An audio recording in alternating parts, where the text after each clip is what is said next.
दोस्तों, मैं हूं दीपक और स्वागत है आपका simple way better life channel में। दोस्तों, आज हम बात करेंगे थ्री इडियट्स फिल्म के फेमस कैरेक्टर फुनसुक वांगडू यानी असल जिंदगी के सोनम वांगचुक के बारे में। वांगचुक जरा अलग दिखते थे, इसलिए स्कूल में उन्हें बच्चे चिढ़ाते थे। उनके पिताजी नहीं चाहते थे कि वो इंजीनियरिंग करे, इसलिए उन्हें अपनी पढ़ाई के खर्चे का इंतजाम खुद ही करना पड़ा। सारी मुश्किलों के बावजूद उन्होंने कठोर अभ्यास करके कई इनोवेशंस किए और अपने अभ्यास का इस्तेमाल जरूरतमंदों का जीवन आसान करने के लिए कर रहे हैं।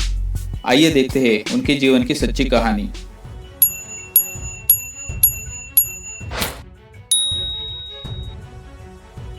वांगचुक का जन्म 1966 में लद्दाख के लेह जिले के उलेतो कपो में हुआ। उन्हें 9 साल की उम्र तक स्कूल नहीं भेजा गया क्योंकि उनके गांव में कोई स्कूल ही नहीं था। उनकी मां ने उन्हें अपनी मातृभाषा में उस उम्र तक की सारी बुनियादी बातें सिखाई। वांगचुक खुद को खुशकिस्मत मानते हैं कि उन्हें मातृभाषा में शिक्षा मिली और वो विदेशी भाषाओं से बच गए जो अन्य लद्दाखी और बाकी बच्चों के लिए कंपलसरी थी। 9 साल की उम्र में उन्हें श्रीनगर ले जाया गया और वहां एक स्कूल में दाखिला लिया। क्योंकि वो अन्य छात्रों की तुलना में अलग दिखते थे, इसलिए उन्हें एक ऐसी भाषा में संबोधित किया जाता था जिसे वो समझ नहीं पाते थे। उस अजीब सी भाषा के कारण वो कुछ जवाब नहीं दे पाते थे और उसी वजह से उसे बाकी लोग मूर्ख समझते थे। वो इस अवधि को अपने जीवन का सबसे खराब दौर मानते हैं। वांगचुक इंजीनियरिंग करना चाहते थे, लेकिन इसको लेकर अपने पिता के साथ मतभेदों के कारण उन्हें अपनी शिक्षा के लिए खुद ही पैसों का इंतजाम करना पड़ा। उसके बाद 1987 में वांगचुक ने अपना मैकेनिकल इंजीनियरिंग में बीटेक पूरा किया। वो 2011 में फ्रांस में मिट्टी के आर्किटेक्चर में 2 साल के उच्च अध्ययन के लिए भी गए थे। 1988 में वांगचुक ने अपने भाई और 5 साथियों के साथ लद्दाख के छात्रों के शैक्षणिक और सांस्कृतिक आंदोलन की शुरुआत की और सरकारी शिक्षा विभाग और गांव के साथ मिलकर ऑपरेशन नई आशा का शुभारंभ किया। ये सारे आंदोलन और ऑपरेशन लद्दाख के गरीब बच्चों की शिक्षा में सुधार लाने और उनका जीवन बेहतर बनाने के लिए थे। उन्होंने लद्दाख में एक स्कूल शुरू किया जहां किताबी ज्ञान के बजाय प्रैक्टिकल अभ्यास पर अधिक जोर दिया जाता है। इससे बच्चों को विभिन्न प्रोजेक्ट्स पर प्रैक्टिकली कैसे काम करते हैं इसकी नॉलेज मिलती है। वो मानते हैं कि क्लास में बच्चे कान से सुन के पढ़ाई सीखते हैं, वो जल्दी भूल जाते हैं, पर अगर वो खुद ही प्रैक्टिकल करे, कोई भी चीज खुद करके देखे तो वो कभी नहीं भूल सकते। इस स्कूल में बच्चे खुद ही स्कूल मैनेज करते हैं, जिसके कारण उनके मैनेजमेंट कौशल में सुधार होता है। वो अपने परिसर के लिए खुद ही अखबार और रेडियो चलाते हैं। वो अपना स्कूल भी खुद ही डिजाइन करते हैं। अपने स्कूलों में छात्रों को अपना काम खुद करना पड़ता है, जैसे कि वो अपना खाना बनाते हैं, अपने बर्तन धोते हैं। इसकी वजह से उन्हें किसी पे निर्भर नहीं रहना पड़ता। ये उन्हें स्वतंत्र बनाता है। वांगचुक के प्रयासों की वजह से स्कूलों के रिजल्ट 5% से 75% तक बढ़ गए हैं। यानी पहले जहां 5% बच्चे ही पास होते थे, आज वहां 75% से अधिक बच्चे पास होते हैं। 2016 में वांगचुक ने फार्म स्टेज लद्दाख नामक एक योजना शुरू की, जिसमें सारी महिलाएं काम करती है।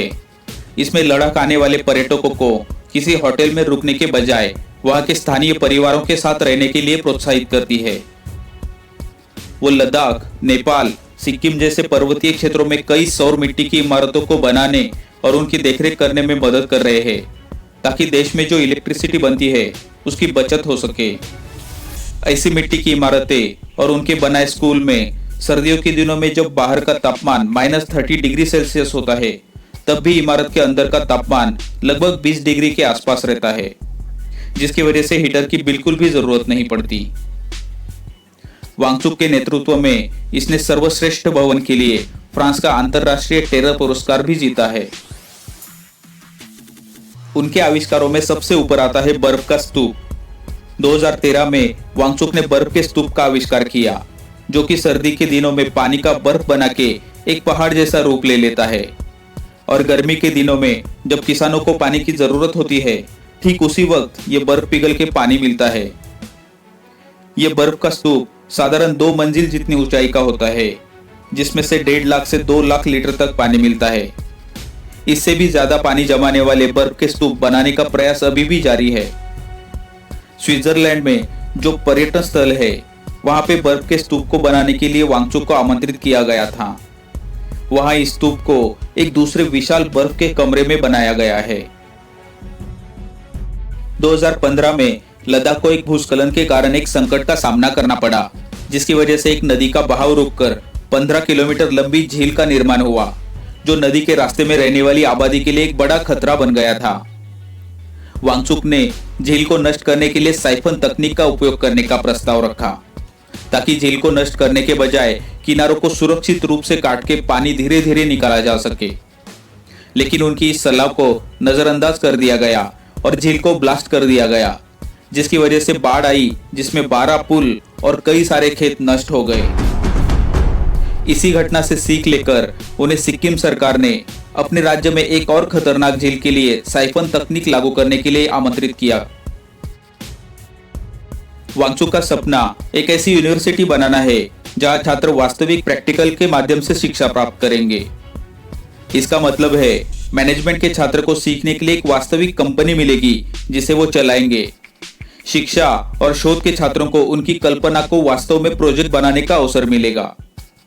वांगचुक का कहना है कि अगर ऐसी यूनिवर्सिटी बन गई तो छात्र खुद प्रोजेक्ट्स बनाएंगे, खुद कंपनी चलाएंगे और पैसे कमाएंगे, ताकि किसी को फीस ना देनी पड़े। दोस्तों, इस कहानी से हम ये सीख सकते हैं कि हमें अपनी पढ़ाई का इस्तेमाल जरूरतमंद लोग और जहां उसकी सबसे ज्यादा जरूरत है ऐसी जगह करनी चाहिए, तभी अपनी शिक्षा का उद्देश्य सफल होगा। चिंताओं को भूले, अपने लक्ष्य पर ध्यान केंद्रित करें, खुश रहे। दोस्तों, अगर आपको ये वीडियो पसंद आया तो कृपया इसे लाइक और चैनल को सब्सक्राइब जरूर करें। इस वीडियो के बारे में अपने विचार कमेंट्स में बताएं। नए वीडियो के नोटिफिकेशन पाने के लिए बेल आइकन पर भी क्लिक करें। धन्यवाद। जय हिंद।